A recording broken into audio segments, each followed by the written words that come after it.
Hey, it's Shrouq Aila, Palestinian journalist from Gaza Strip. I was a student actually in the GCAS college before, and today I just wanted to talk about the current situation in the Gaza Strip. Like, we have been enduring genocide, collective punishment, and ethnic cleansing for the past 9 months, and I will never forget that. On October 22nd, on the 2023, like after 2 weeks of the beginning of this war, my husband's family home was bombed while we were inside.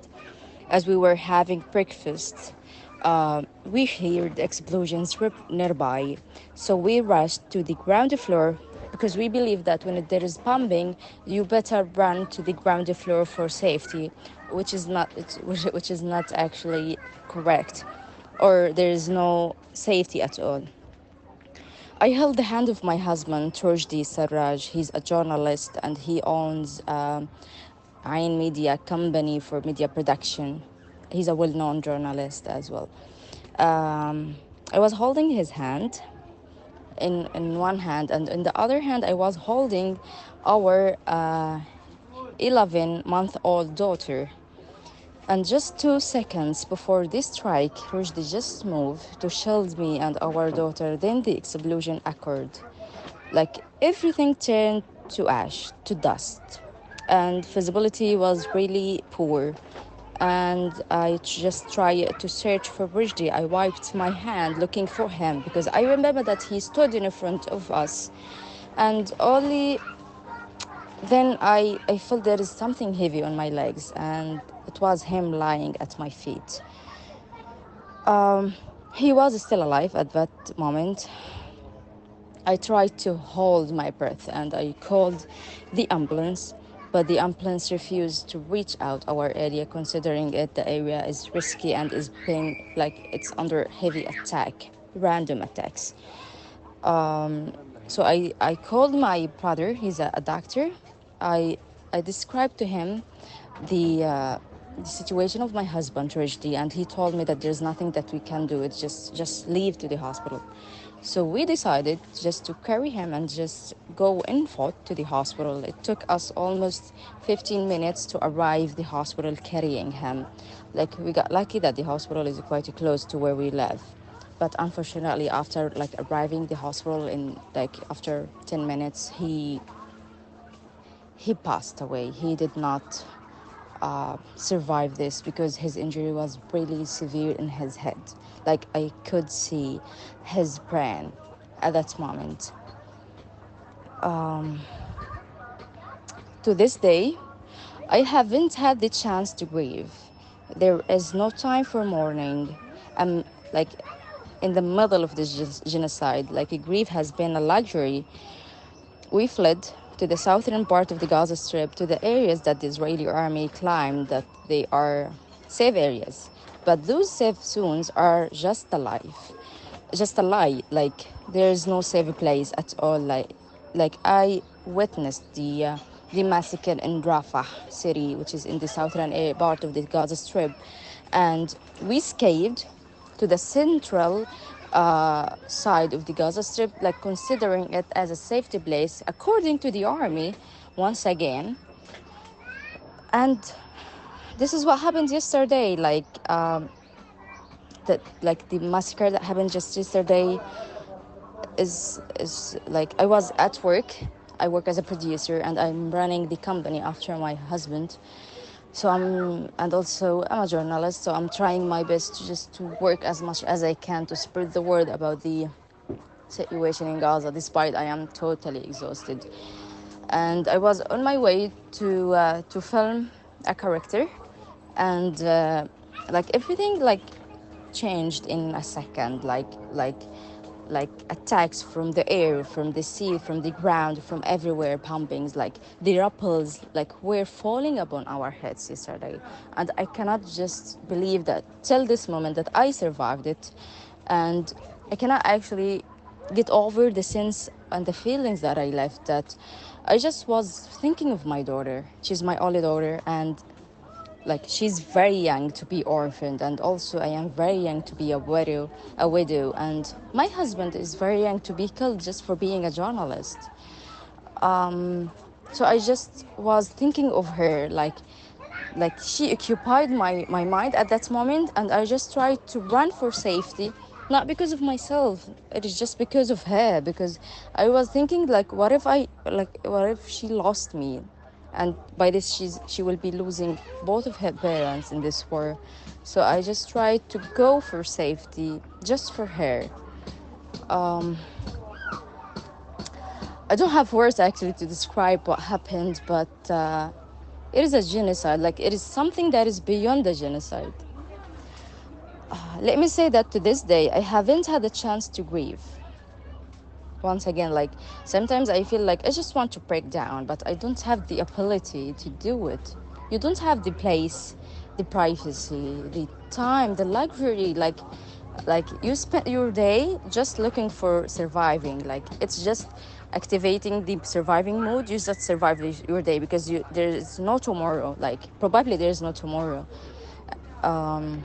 So it's never time. There is no time to grieve. And I'm sorry to say this, but like, sometimes, like, I just wanted to think of him and to uh, to look at the photos. Sometimes I just publish the photos of him, and without even looking at the photos, because I don't want to give myself the trigger to weep and to mourn, because and I believe this needs lots of time to heal, and he has been like, let me say, I cannot talk about him in the past. I will never accept the idea of talking about him in the past, but he used to be my best friend, my favorite best friend, and I just trying convincing myself, like, he just waiting for us in the north part of the Gaza Strip, where we live, at our home that is destroyed now, and he's just waiting for us. And I believe that when this war ends, there's another war just waiting for us. Like, once they declare this war is end, like, hopefully it will be very soon, there will be at the other declaring of the other war, that for those who lost their dear ones, who lost their homes, who lost their parts of the bodies, and for those also who lost their source of income. So there will not be a Disneyland after this war. Like, it is just another war, a war of how to cope with such losses. Like, it's a lifetime losses. And let me say that here I am in the central part of this Gaza Strip. I'm at a tent with my family and my daughter, and it's my first time to live the life of a tent. Like, before in Rafah, I was at apartment, but now we had no place to go for. Like, we tried to find a place, but there is no places. Like, it's like almost 2 million people who are been like displaced in a very small, crowded city, and there is no place. Like, tents are everywhere. So let me say that, like, living in a tent, it's such a nightmare. Like, it's the nightmare of the nightmare. You will never cope with the insects. You will never cope with the lack of water. You will never cope with the sand everywhere. And you will never, like, cope with the heat, which is summer now. The weather is super hot. And when it comes to the heat inside the tents, wow, it is such a sauna.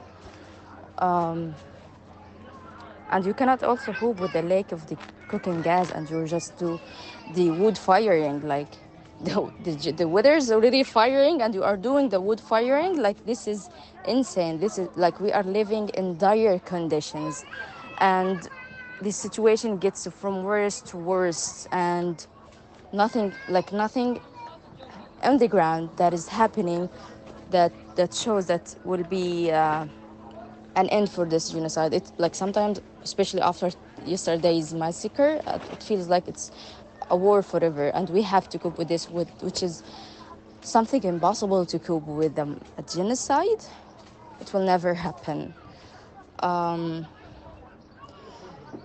Let me say that I am utterly exhausted, and words fail to capture the reality of our suffering.